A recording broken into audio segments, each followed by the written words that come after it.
un poco más fuerte. ¿Cuál es el tema o el título de hoy? Dios es amor. Muy bien. El sábado pasado, los que estuvieron presentes, si recuerdan, Flor dio el tema, que también era acerca del amor.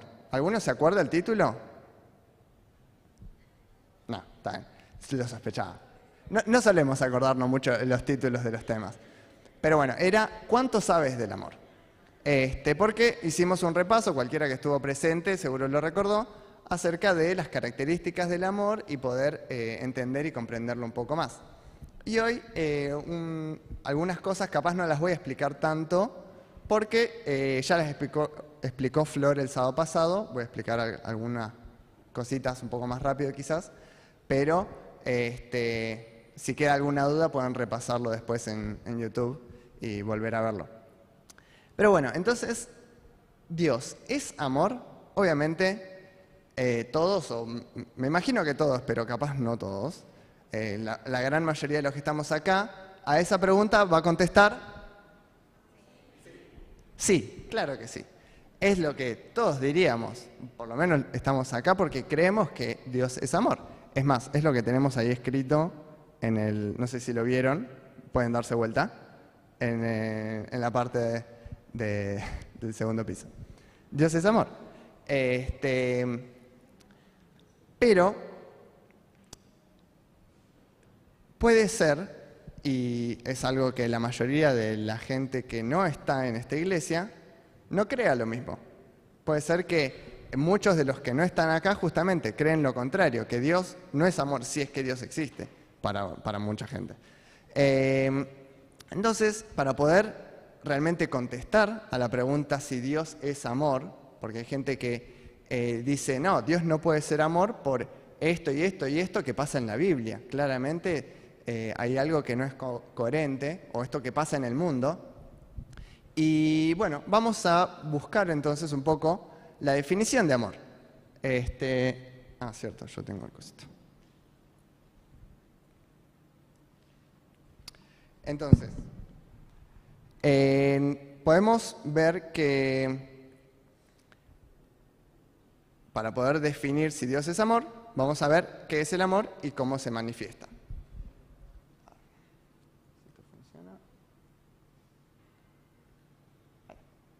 Bueno, el sábado pasado vimos que había 4 clases de amor y la definición o la palabra que se usa para referirse al amor de Dios, al amor cristiano, es ágape, por lo menos en el Nuevo Testamento. En el Antiguo Testamento la palabra es ahava, es en hebreo. El Antiguo Testamento estaba escrito en hebreo, el Nuevo Testamento en griego. Entonces, ágape o ahava es el amor incondicional y reflexivo en el que la persona amante tiene en cuenta solo el bien del ser amado. Es una acción, es compromiso, es dar, es compartir, es capaz de entregar todo sin esperar nada a cambio. Entonces, les voy a pedir a los que tienen Biblia en el celular o física que busquen para repasar rapidito. 1 Corintios 13, 4 al 8, que es una porción muy conocida de la Biblia, que además la leímos el sábado pasado, y dice de muchas características del amor. El amor tiene paciencia y es bondadoso. El amor no es celoso, el amor no es ostentoso, ni se hace arrogante, no es indecoroso, ni busca lo suyo propio, no se irrita, ni lleva cuentas del mal, no se goza de la injusticia, sino que se regocija con la verdad. Todo lo sufre, todo lo cree, todo lo espera, todo lo soporta. El amor nunca deja de ser, pero las profecías se acabarán, cesarán las lenguas y se acabará el conocimiento. Bien. Entonces, como decíamos, es una acción el amor, no es un sentimiento, sino que es dar, es compartir. Y quiero volver a repasar y que quede bien claro esto, que quede grabado en nuestras mentes, que el amor no es un sentimiento. No es un sentimiento. Es muy fácil confundirlo con un sentimiento. ¿Por qué? Porque el amor nos hace sentir cosas lindas. Pero el amor es una acción, es un principio, en realidad. Es un principio que dirige todas nuestras acciones, así como la honestidad. La honestidad es un principio en el que usamos para regir nuestras acciones. Y si tenemos la honestidad en nuestra vida, vamos a hacer ciertas cosas. Y si tenemos el amor en nuestras vidas, vamos a hacer otras cosas. Pero no es un sentimiento. Y esto es uno de los detalles más importantes a tener en cuenta y que quede bien claro, porque el mundo nos tiene engañados de esta manera. Creemos que el amor es un sentimiento, que es el sentimiento más hermoso, es lo más precioso que podemos tener, pero el amor es un principio de acción, es compartir, es dar.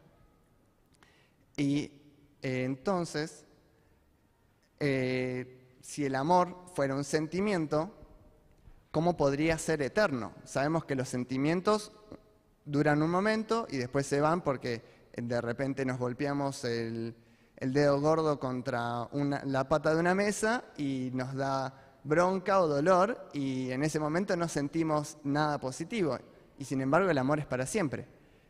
O nos enojamos con alguien por algo que pasó y sin embargo el amor permanece. No es un sentimiento, no es algo que empieza y se acaba al día siguiente y después vuelve a arrancar. El amor permanece.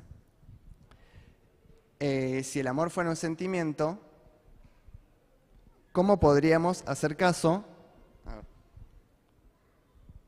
a Mateo 5:44? Que dice: pero yo les digo, amen a sus enemigos, bendigan a quienes les maldicen, hagan el bien a los que les aborrecen y oren por los que los ultrajan y los persiguen. En el caso del amor, o sea, cuando tenemos a alguien que nos trata mal, a alguien que nos hace daño, a alguien que constantemente quiere perjudicarnos, y Jesús nos dice que lo amemos de todas maneras, si el amor fuera un sentimiento, esto no sería posible, porque las acciones de esa otra persona seguramente nos van a generar malos sentimientos, dolor, tristeza o rencor en algunas ocasiones hacia la otra persona. Y sin embargo, Jesús nos pide que de todas maneras lo amemos. No quiere decir que le tengamos cariño. Obviamente, no pide que seamos masoquistas y que nos guste el daño que nos hacen esas personas, pero sí que les demos amor, sí que compartamos, sí que tengamos el principio del amor en nuestra relación con ellos. El amor no ama según las circunstancias, dependiendo de los factores que estén dando en ese momento. El amor ama a pesar de las circunstancias. Entonces, dicho todo esto, tenemos un problema. ¿Por qué? Porque en el mundo en el que vivimos vemos mucho sufrimiento, ¿o no? O sea, ¿sí o no? ¿Hay sufrimiento? Sí. Bueno, escuché algunos sí. Se ve que hay gente que no cree que haya sufrimiento, pero bueno. Entonces, ¿creemos que Dios ama a todos? Si Dios es amor, ¿ama a todas las personas de este mundo? Sí, sí. Entonces, ¿por qué sufre tanta gente? ¿No? ¿Se pusieron a pensar? Es lo que se pregunta todo el mundo. La mayoría de los que no son cristianos se preguntan esto: ¿por qué sufre tanta gente buena o inocente en este mundo? ¿Por qué los malos, los egoístas, los avaros, los ladrones, los asesinos tienen éxito, les va bien, tienen cosas, pueden viajar, pueden comprar de todo, y a los buenos no? ¿Por qué hay enfermedades que atacan a niños inocentes si Dios es tan bueno y amoroso? No sé si alguna vez se pusieron a pensar eso, pero son preguntas válidas. Si nosotros creemos en Dios, yo creo que es necesario cuestionarnos la realidad en la que vivimos, porque podríamos llegar a estar creyendo en algún engaño. Y si logramos poder definir y confirmar nuestras creencias, vamos a poder creer con fundamento. Entonces, es necesario hacernos estos planteamientos y no creer ciegamente, sino con fundamento. Entonces, para poder contestar estas preguntas, tenemos que entender la causa y el origen del mal, del sufrimiento. ¿Cuál es? ¿Cuál es la causa del mal y de todo el sufrimiento que hay en este mundo y en el universo? Y la respuesta la tenemos en el egoísmo. Cuando nos amamos a nosotros mismos más que a Dios y más que a nuestro prójimo, y cuando ponemos nuestros intereses por encima de los intereses de los demás, estamos siendo causantes del mal y del sufrimiento que ocurre en este mundo. O sea, el egoísmo es el originador del daño y del sufrimiento con el que vivimos día a día. El egoísmo nuestro, el egoísmo de los otros y el egoísmo y el orgullo de Satanás. La corrupción que hay en el mundo natural, porque hay muchas cosas que capaz no son causa del pecado de una persona en particular, un terremoto, un huracán, una inundación, claramente no son culpa, salvo en algunos casos muy específicos, no son culpa de nadie, son culpa de la naturaleza. ¿Dios los mandó? Capaz en algún caso puede ser que sí, como pasó en Sodoma y Gomorra o en el diluvio, como va a suceder en el tiempo del fin también. Es así. Entonces, pero también la corrupción que ha sufrido el mundo natural es ocasionada por el ingreso del pecado a este mundo por Satanás. Satanás es el culpable de que, o el instigador de que haya pecado en este mundo. Leamos Romanos 8:22 que dice, porque sabemos que toda la creación gime a una, y a una está con dolores de parto hasta ahora. Si leemos en el contexto, viene hablando también acerca de cómo las personas sufrimos por el ingreso del pecado y lo que estamos esperando para que se vaya también. Pero ahí podemos ver que la Biblia declara que es culpa del pecado que incluso la naturaleza está sufriendo.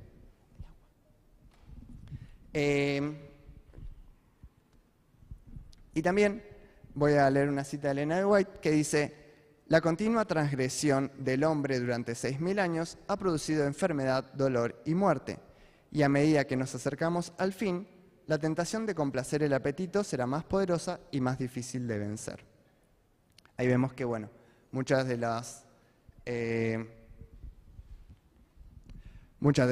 cosas que suceden en este mundo son, bueno, por causa de nuestro pecado y que el mundo completo se ha ido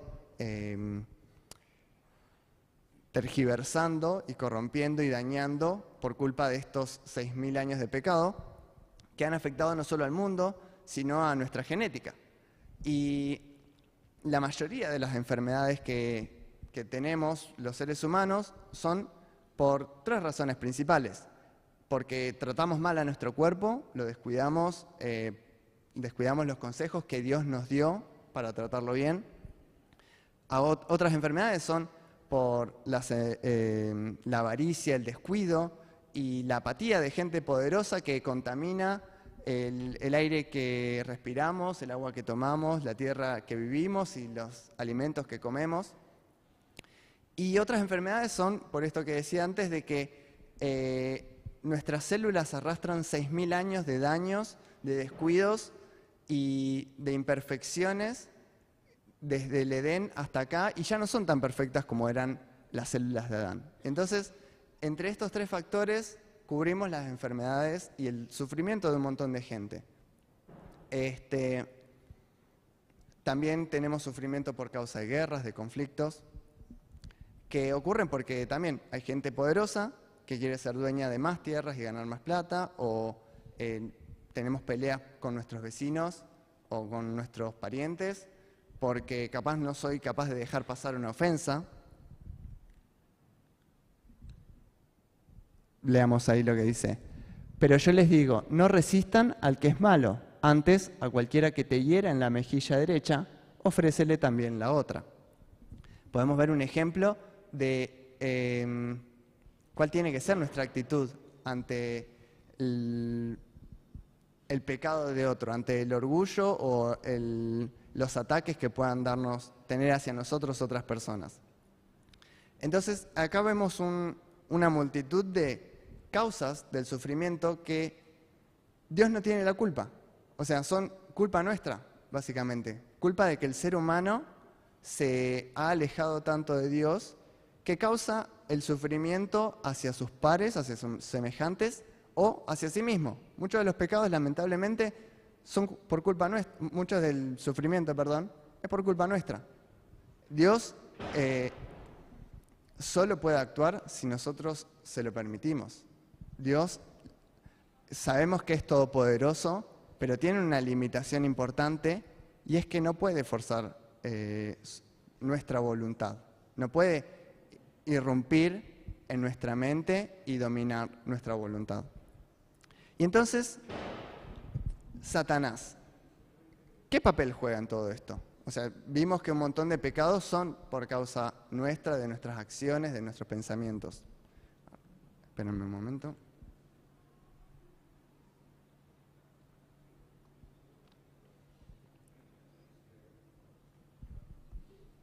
Hay una frase de Charles Baudelaire que dice así: el mayor engaño del diablo es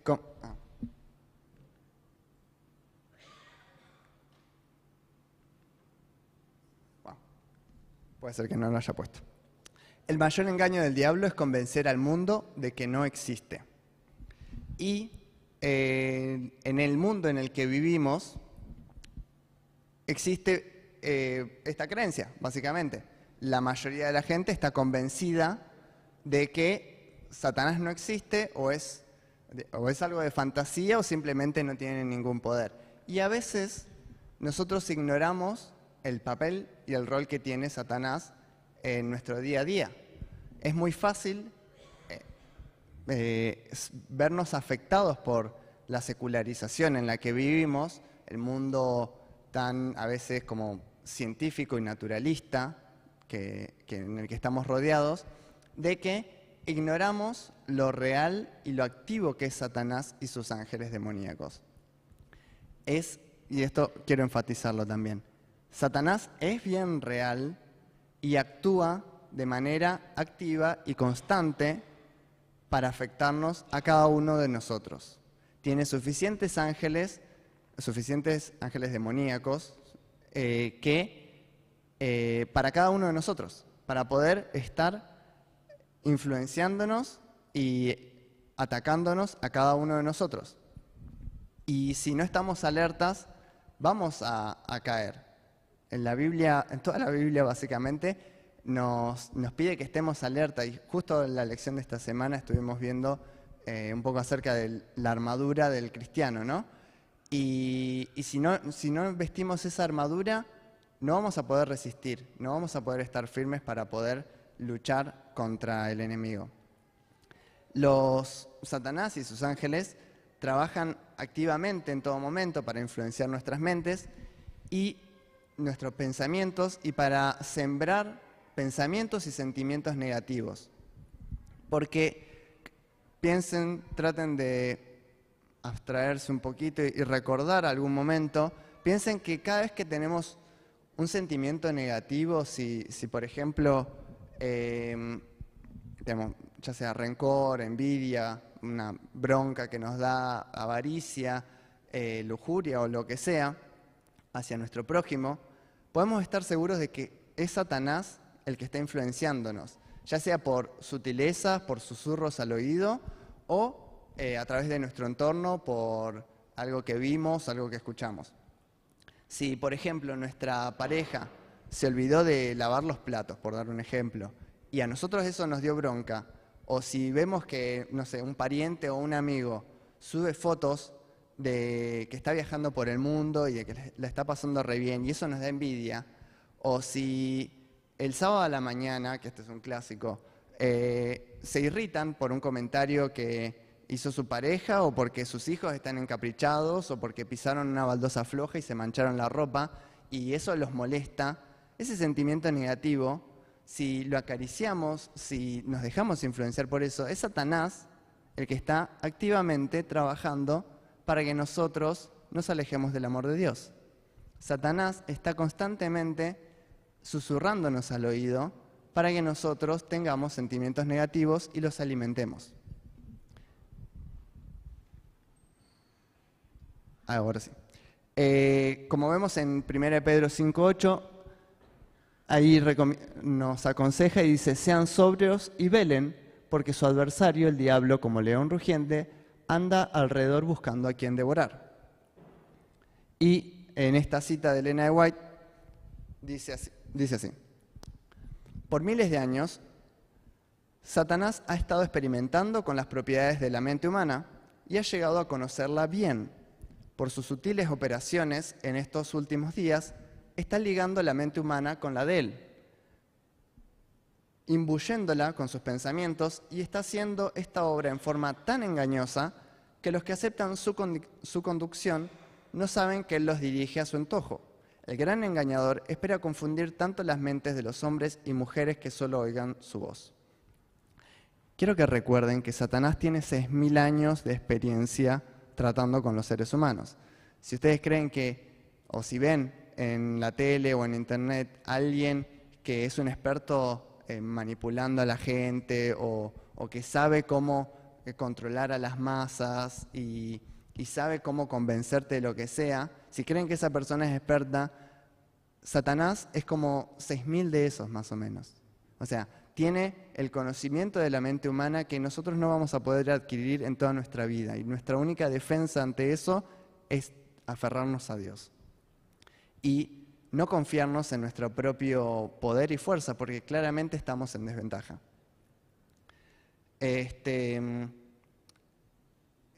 Entonces, tenemos que proteger nuestra mente, nuestros pensamientos. La mente es lo más precioso que tenemos. Somos nuestra mente. Nos pueden cortar un brazo y nos afecta, pero vamos a seguir siendo nosotros mismos. O una pierna, o bueno, las 4 extremidades, pero seguimos siendo nosotros mismos. Pero nuestra mente, si se daña, somos otra persona básicamente. Y si somos afectados en nuestra mente, si permitimos que nuestra mente se vea afectada por Satanás, estamos perdiendo. Y es lo más precioso que tenemos porque es lo único que vamos a llevar al cielo, nuestro carácter. Nada de lo que tengamos físico ni corporal vamos a llevarlo a la tierra nueva, sino que nuestro carácter únicamente. Y bueno, justamente lo principal que quiere Satanás es que perdamos esa conexión con Dios y que finalmente nos separemos y no podamos vivir para siempre con Él. Gracias a Dios, por medio del Espíritu, por medio de los santos ángeles, también somos llamados y atraídos hacia pensamientos positivos. También hay más ángeles a nuestro favor. Tengan en claro eso también. Simplemente tenemos que dejarlos entrar. Tenemos que dejar que el Espíritu ocupe nuestro pensamiento en nuestras vidas. Pero entonces, retomando un poco, ¿por qué, si Dios es amor y hay sufrimiento, que está bien, reconocemos que no es culpa de Dios el sufrimiento que hay, buena parte es culpa nuestra, buena parte es culpa de Satanás, pero ¿por qué hace esto Satanás? ¿Cuál es su motivación detrás de las acciones que tiene? Y sabemos que desde que el orgullo llenó su corazón, antes de ser desterrado del cielo, lo único que busca hacer Satanás es tergiversar el carácter de Dios y retorcer el significado de su ley y de su amor. Es el único objetivo que tiene él. Quiere destruir nuestras almas, nos odia con todo su corazón y con todo su ser, de tal forma que quiere destruirnos porque eso también lo hace sufrir a Dios. Y él lo sabe. Entonces, no permitamos que Satanás tenga esa victoria.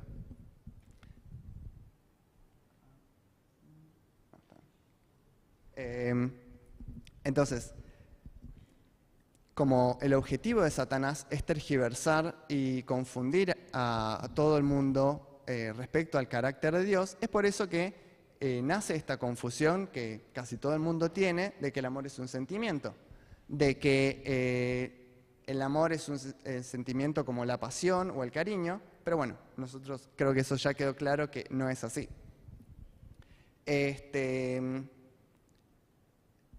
Entonces, ¿cómo es compatible el sufrimiento por el que pasa tanta gente con un Dios que es amor? ¿Por qué, si Dios ama a todos los que sufren, por qué no extermina instantáneamente a los violadores y asesinos que hay en este mundo? Porque se supondría que, bueno, esa gente pecó de una manera horrorosa y está haciendo sufrir a otras personas. ¿Por qué entonces Dios no los extermina en ese momento cuando hacen sufrir tanto a otras personas? Y la respuesta la tenemos en Romanos 3:23 y en Romanos 6:23, que son versículos muy conocidos, y dice así: porque todos pecaron y no alcanzarán la gloria de Dios. En algunas versiones dice, están destituidos de la gloria de Dios. Y también porque la paga del pecado es la muerte, pero el don de Dios es vida eterna en Cristo Jesús, Señor nuestro. Entonces, ¿cuál es la conclusión a la que llegamos acá? Que vos y yo también deberíamos estar muertos. Hace mucho. Deberíamos, o sea, las consecuencias de nuestras acciones, nuestra recompensa por haber pecado es la muerte. Entonces, no hay diferencia ante los ojos de Dios entre ese asesino y nosotros, por más bueno que nos creamos. Porque, como le dice Jesús al joven rico, bueno es solo Dios. Hay uno solo, ninguno de nosotros realmente es bueno. Por más que creamos que hay gente muy buena, que es muy cariñosa, que es muy bondadosa, muy amable, también han pecado, también han rechazado a Dios en algún momento, han pensado de manera egoísta en algún punto de sus vidas, por más que haya sido por un instante, por más que haya sido una sola vez, pero todos hemos pecado y estamos apartados de la gloria de Dios. Y a pesar de eso, Dios tiene misericordia con todos. Dios tiene misericordia incluso, como se demostró con el ladrón en la cruz, hasta el último minuto de la vida Dios tiene misericordia y está esperando para que nosotros podamos aceptarlo. Y bueno, habíamos visto que amar significa entregar, significa compartir, significa dar sin pedir nada a cambio. Vamos a continuar leyendo donde habíamos empezado, en Mateo 5, 44 y 45, o bueno, hasta el 47, capaz.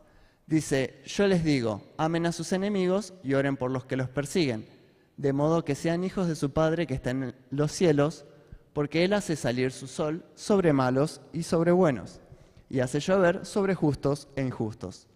Porque si aman a los que les aman, ¿qué recompensa tendrán? ¿No hacen lo mismo también los publicanos? Y si saludan solamente a sus hermanos, ¿qué hacen de más? ¿No hacen eso mismo los gentiles? Yo creo que el Sermón del Monte será una de las porciones más conocidas de la Biblia, pero es algo en lo que no reflexionamos lo suficiente. Estos versículos son claves para entender el amor de Dios y si no los repasamos, si no los tenemos de manera consciente en nuestra mente, creo que no vamos a terminar nunca de conocer el carácter de Dios. Ahí vemos que Dios, Él hace salir el sol igual para todos, hace llover la lluvia igual para todos y Jesús nos reclama, si saludan solo a sus amigos, ¿qué diferencia tienen con el mundo? No hay ninguna diferencia, son igual de mezquinos que la gente del mundo.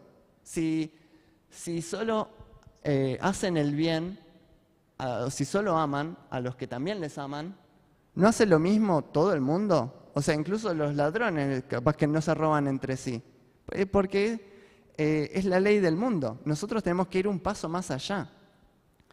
Es algo que si no lo internalizamos, vamos a permanecer distanciados de Dios. Tenemos que realmente cambiar nuestro paradigma, nuestra forma de pensar, para comprender que realmente el amor significa saludar, ser bondadoso, hacerle favores, darle la mano a ese que capaz nos hizo una traba ayer o nos puso el auto adelante, si se nos cruza, nos insulta, o el que nos robó, o el que mató a nuestro hijo.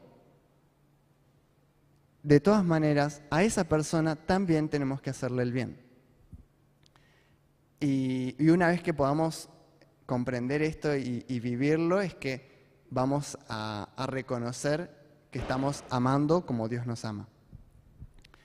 Y bueno, en estos versículos vemos que sí, Dios ama no solo a los que están sufriendo, sino que también ama a los que están causando el sufrimiento, por más loco que parece. O sea, uno dice, pero Dios está amando también a la gente que está matando a otros, que está violando, a los que están robando. Sí, esos parece loco lo que digo, pero son tan malos como nosotros.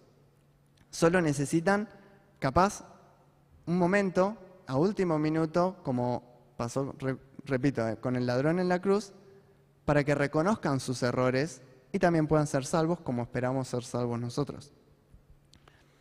Si queremos vivir aceptando ese amor, tenemos que vivir, como dice acá en Mateo 46 y 47, en la última parte, haciéndole el bien a los que nos tratan mal. Así como Dios nos hace el bien a nosotros a pesar de que lo tratamos mal. Dios ama a los culpables de que Cristo muera en la cruz, que somos vos, vos, vos, vos y yo. Nos ama igual, a pesar de que nosotros somos los culpables de que Jesús haya muerto en la cruz. ¿Y por qué Dios permite que sucedan estas acciones? ¿Acaso no puede interrumpirlas? Está bien, esas personas ya son malas, ya sabemos que son malas y quieren hacer daño, pero no puede interrumpir, como a veces actuó en las historias bíblicas para impedir que ocurra algún daño a los inocentes o a la gente buena.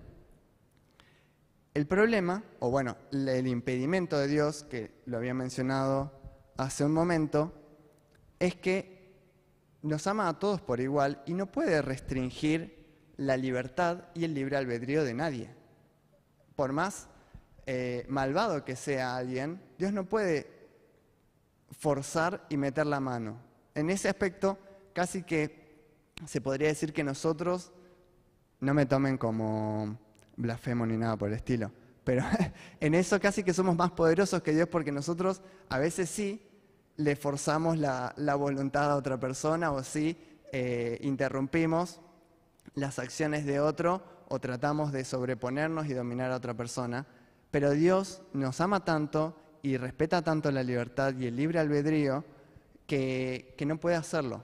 No, su amor va más allá y no puede incluso restringir la libertad de Satanás hasta que llegue el punto en el que la paciencia de Dios alcance su límite y finalice el mal de todo el universo.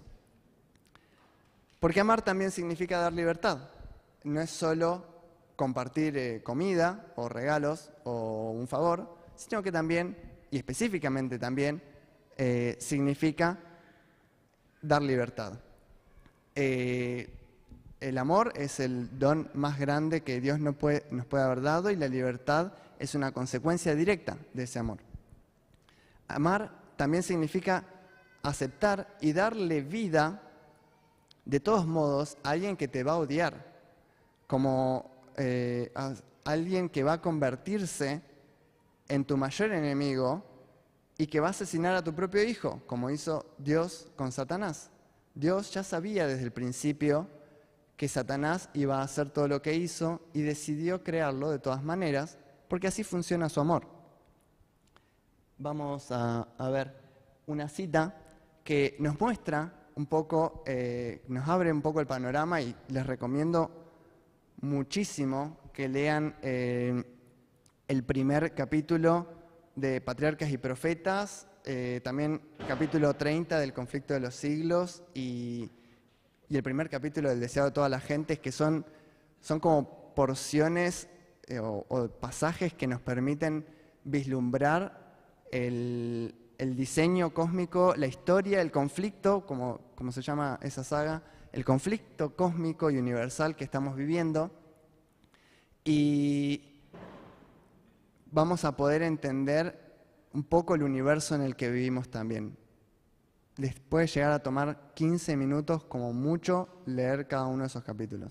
Así que en un viaje colectivo, en algún momento que tengan libre, no hace falta ni comprarlos. Están gratis para descargar en el sitio oficial de los escritos de Elena de White. Así que nada, se pueden leer online, pero se los recomiendo 1.000.000 de veces que los lean. Y dice así: el plan de nuestra redención no fue una reflexión posterior, formulada después de la caída de Adán. Fue una revelación del misterio que por tiempos eternos fue guardado en silencio. Fue una manifestación de los principios que desde edades eternas habían sido el fundamento del trono de Dios. Desde el principio, Dios y Cristo sabían de la apostasía de Satanás y de la caída del hombre seducido por el apóstata. Dios no ordenó que el pecado existiese, pero sino que previó su existencia e hizo provisión para hacer frente a la terrible emergencia. Tan grande fue su amor por el mundo que se comprometió a dar a su Hijo unigénito para que todo aquel que en él crea no se pierda, sino que tenga vida eterna. Y es por esto que Dios no puede forzar a los que rechazan desobedecerlo, o sea, a los que rechazan obedecerlo y lo desobedecen. Dios no es obra de Dios dominar las mentes de los hombres contra su voluntad. Cuando comprendemos entonces que las causas de nuestro sufrimiento son, 1, por causa nuestra y nuestros rechazos a Dios, o 2, por causa de Satanás y su dominio que tiene sobre los hombres, comprendemos por qué sigue existiendo el sufrimiento, más allá de que Dios es amor. No es ni era el plan de Dios que nadie sufra. Su plan original, como vimos recién, era el de un mundo perfecto y sin sufrimiento. El mundo en el que vivimos es un mundo tergiversado. Muchas veces gente del mundo en general, pero a veces nosotros también nos preguntamos cómo es que en la creación perfecta de Dios haya violencia entre los animales o haya así desastres catastróficos. Y no es la creación original de Dios la que tiene esos problemas. Es un mundo con 6.000 años de daños que presenta todo este mal. Es la entrada del pecado la que causó todo este mal y sufrimiento que vemos. La creación original de Dios sí era sin muerte, sin sufrimiento, pero no es la creación en la que estamos viviendo. Hay gente que erróneamente, mini paréntesis, cree que, hay que, todo lo que es natural es bueno sí o sí. Y no necesariamente, porque vivimos en un mundo que tiene cardos y espinas y tiene venenos y toxinas que también nos pueden hacer daño. Que sea natural, que Dios lo haya creado perfecto y bueno, no quiere decir que hoy en día sea perfecto y bueno. Obviamente, cuanto más nos acerquemos al plan original de Dios en nuestro estilo de vida y en nuestra día a día, mejor. Cuanto más parecida sea nuestra dieta y nuestra vida a la dieta del Edén o a la vida, a las relaciones del Edén, mejor. Pero no quiere decir que todo lo natural sea perfecto y bueno hoy en día. Cierro paréntesis. Entonces, cuando se alteró el plan original, el plan actualizado de Dios fue detener toda esa maldad y todo ese sufrimiento y el daño que se causó. Pero, y este es un pero muy importante, por el bien del universo y por el bien del futuro del universo, no podía arriesgar y no quería arriesgar que vuelva a surgir ni una sola duda de su carácter, de la bondad y de la justicia, de su carácter y de su amor y de su ley.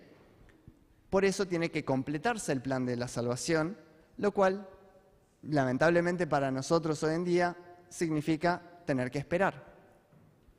Porque para el que sufre, puede parecer que es mucho tiempo. Sufrir 10, 50 o 100 años puede parecer mucho tiempo, porque puede llegar a ser la vida completa de alguien. Pero ¿qué es 10, 50, 100 años? ¿Qué es una gota de 10 y 50 y 100 años en el océano que es la eternidad? Imagínense, o sea, nosotros acá vivimos entre 80 y 100 años, o 70 y 100 años más o menos, dependiendo de la persona, y entre que Cristo venga a buscarnos y entre que se haga el juicio final van a pasar 1000 años. O sea, eso ya es suficiente como para olvidarnos toda nuestra vida acá en la tierra. Y vamos a vivir miles de millones de veces más por la eternidad, olvidándonos de todo lo que hayamos sufrido acá. De la misma manera que para un niño que siente o que puede parecerle que el dolor de una vacuna o el sabor de un remedio es un sufrimiento demasiado grande, y que puede creer que su padre es malo por obligarlo a pasar ese sufrimiento, el padre sabe que eso vale la pena. Y el niño en ese momento capaz no lo comprende y no puede entender por qué su padre, que lo ama, le está causando ese sufrimiento y ese daño, o está permitiendo que alguien le haga eso, pero el padre sabe que vale la pena. Es un sufrimiento que no es culpa del nene, capaz, pero es necesario para poder vivir de una manera sana y buena por el resto de su vida. Y básicamente imagínense, piensen que la vida que estamos viviendo acá es nuestra niñez, es nuestro primer año de vida comparado al resto de la eternidad. Y cuando lo ponemos en esa perspectiva decimos, sí, o sea, vale la pena capaz poder esperar, capaz no, seguro, poder esperar y sufrir este corto tiempo para poder disfrutar de una eternidad sin que nadie más vuelva a sufrir nunca más. La felicidad que vamos a vivir en la tierra nueva, y abro otro mini paréntesis, muchas veces decimos el cielo, que vamos a vivir en el cielo, pero en el cielo solo vamos a vivir 1000 años. Después vamos a vivir acá en la tierra nueva, por el resto de la eternidad. Un detalle, cierro paréntesis. Entonces, la felicidad que vamos a vivir en la tierra nueva va a sobrepasar de tal manera cualquier sufrimiento acá, que vamos a olvidar todo lo malo que hayamos pasado en este mundo. Es así. Va a desaparecer de nuestra memoria completamente. Entonces, cuando uno lo pone en comparación y dice, ok, es necesario que esto suceda para que se demuestre el carácter de Satanás y nadie más en toda la eternidad vuelva a sufrir lo que nosotros estamos sufriendo acá, te das cuenta de que entonces sí vale la pena. Para la gente del mundo esto puede parecer una locura, pero sabemos que lo que creemos es locura para el mundo. Y abro un paréntesis un poco más grande, porque hace un tiempo tuve como una, no sé si decir revelación, pero llegué a una conclusión de algo que nunca escuché decir a nadie en un sermón o en alguna meditación, y se los quiero compartir, y es que el mayor castigo por el pecado de un pecador, por el rechazo,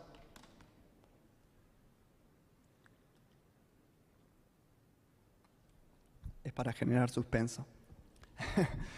El mayor castigo por el pecado de un pecador que no se arrepiente no lo va a recibir el pecador.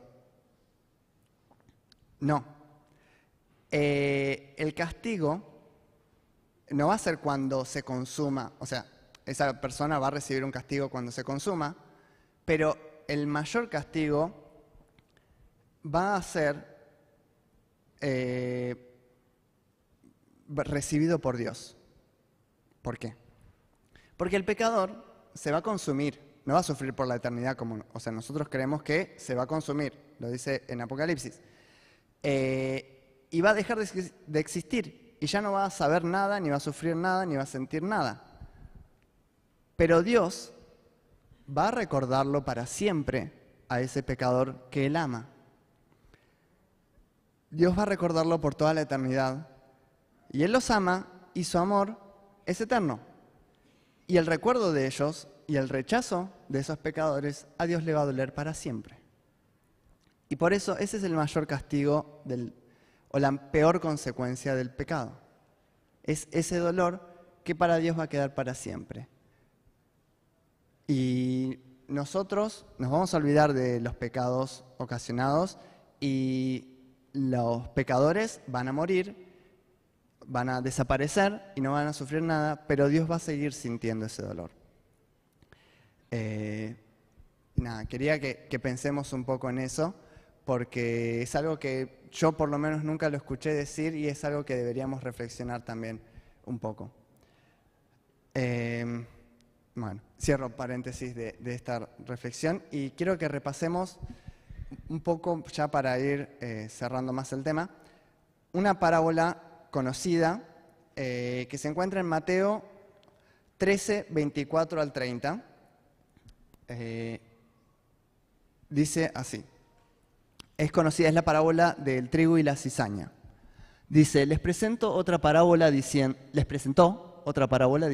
el reino de los cielos es semejante a un hombre que sembró buena semilla en su campo. Pero mientras dormían los hombres, vino su enemigo y sembró cizaña entre el trigo y se fue. Cuando brotó la hierba y produjo fruto, entonces apareció también la cizaña. Se acercaron los siervos al dueño del campo y le preguntaron, Señor, ¿no sembraste buena semilla en tu campo? ¿De dónde pues tiene cizaña? Y él les dijo, un hombre enemigo ha hecho esto. Los siervos le dijeron, entonces, ¿quieres que vayamos y la recojamos?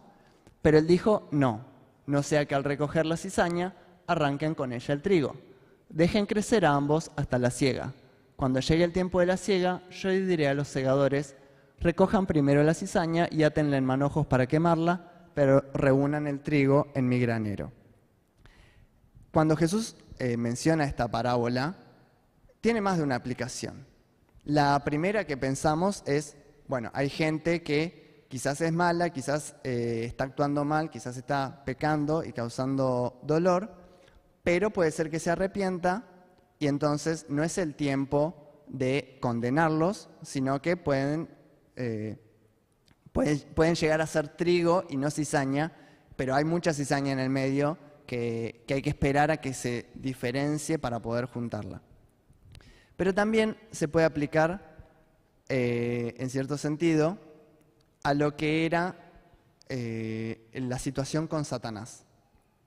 Porque Dios hizo esto con Satanás. Dios permitió que la maldad de Satanás crezca, que al principio era indistinguible o casi irreconocible de la bondad de los otros ángeles, y permitió que crezca, como la cizaña que es, hasta que, al matar a Jesús, no quedaron dudas ante todo el universo que Dios es amor y que Satanás es un asesino mentiroso. Una vez que Satanás se encargó de matar a Jesús, que si ningún ser humano hubiera estado dispuesto, en el caso hipotético de que todos los seres humanos rechazaban a Satanás, Satanás se hubiera encargado de matarlo a Jesús él mismo.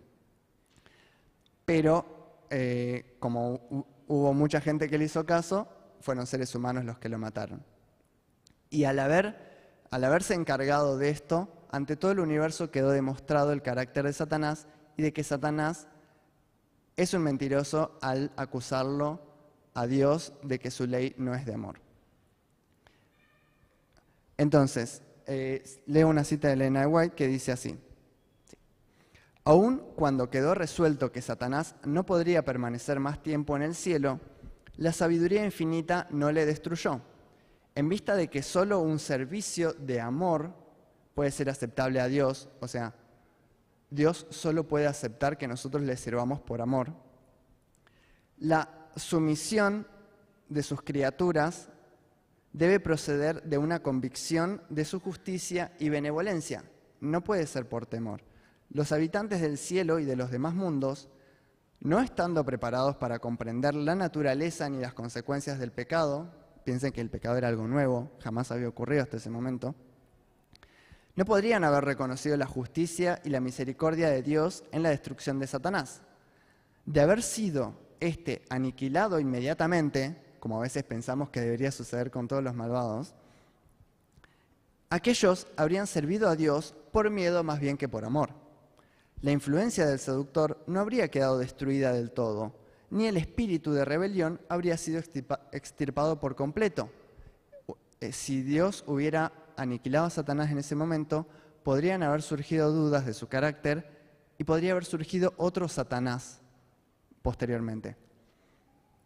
Entonces, para bien del universo entero, a través de las edades sin fin, era preciso dejar que el mal llegase a su madurez y que Satanás desarrollase más completamente sus principios, a fin de que todos los seres creados reconociesen el verdadero carácter de los cargos que arrojara él contra el gobierno divino y a fin de que quedaran para siempre incontrovertibles la justicia y la misericordia de Dios, así como el carácter inmutable de su ley.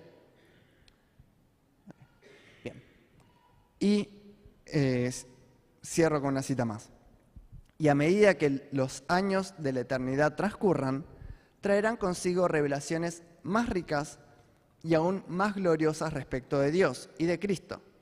Así como el conocimiento es progresivo, no podemos pretender que alguien que recién ingresa a la iglesia sepa lo mismo que alguien que ingresó hace 10 años o hace 40. De la misma manera va a suceder en la tierra nueva. Así también el amor, la reverencia y la dicha irán en aumento. Cuanto más sepan los hombres acerca de Dios y de Cristo, tanto más admirarán su carácter. A medida que Jesús les descubra la riqueza de la redención y los hechos asombrosos del gran conflicto con Satanás, los corazones de los redimidos se estremecerán con gratitud siempre más ferviente, y con arrebatadora alegría tocarán sus arpas de oro, y miríadas y millares de voces se unirán para engrosar el potente coro de alabanza. Entonces podemos comprender y vislumbrar un poco la justificación detrás de lo que sucede a nuestro alrededor. Podemos comprender un poquito el plan de Dios y lo maravilloso que es su amor. Podemos darnos cuenta que Dios en su amor decidió crearnos para que compartamos ese amor con otros, entre nosotros. O sea, Él decidió crearnos para Él compartir su amor con nosotros y para que nosotros compartamos ese amor entre nosotros. Pero el orgullo y el egoísmo de Lucifer provocó la entrada del mal y del pecado al universo. El pecado, como vimos, es rechazar a Dios y estar alejado de Él. Básicamente es eso, no son caprichos. Cuando nosotros desoímos lo que Dios quiere para nosotros, que siempre va a ser lo mejor, estamos entrando en pecado. Estamos alejándonos de Él. Pero Dios, en su amor, también nos ofrece libertad. Y su carácter de amor y justicia le impedía detener, ¿no?, a Satanás o forzarlo a hacer su voluntad. Era necesario que tenga la libertad de desobedecer, aunque eso causara tanto daño a tantas personas. Y también era y es necesario que Satanás y el mal y los desobedientes sigan existiendo hasta la segunda venida de Jesús, para que no quede ninguna duda en todo el universo de que Dios es justo, de que le dio oportunidades a Satanás y a los desobedientes, y de que el carácter de Satanás y de los desobedientes causa daño. de que no queden dudas de que rechazar a Dios y a su ley solo trae dolor y sufrimiento. Con todo este sufrimiento que estamos pasando, básicamente, Dios está diciéndole al universo: vean lo que hace, lo que propone Satanás. Toda esta gente está sufriendo porque Satanás dice que mi ley es injusta, pero el sufrimiento por el que están pasando es porque desobedecen mi ley. Y es mediante la muerte de Jesús en la cruz, que reemplazó nuestra muerte que nos correspondía a nosotros, y es gracias a su regreso triunfante para buscar a los que aceptamos ese reemplazo, que se mostró ante todo el universo y de la mayor forma posible que Dios es amor. Amén.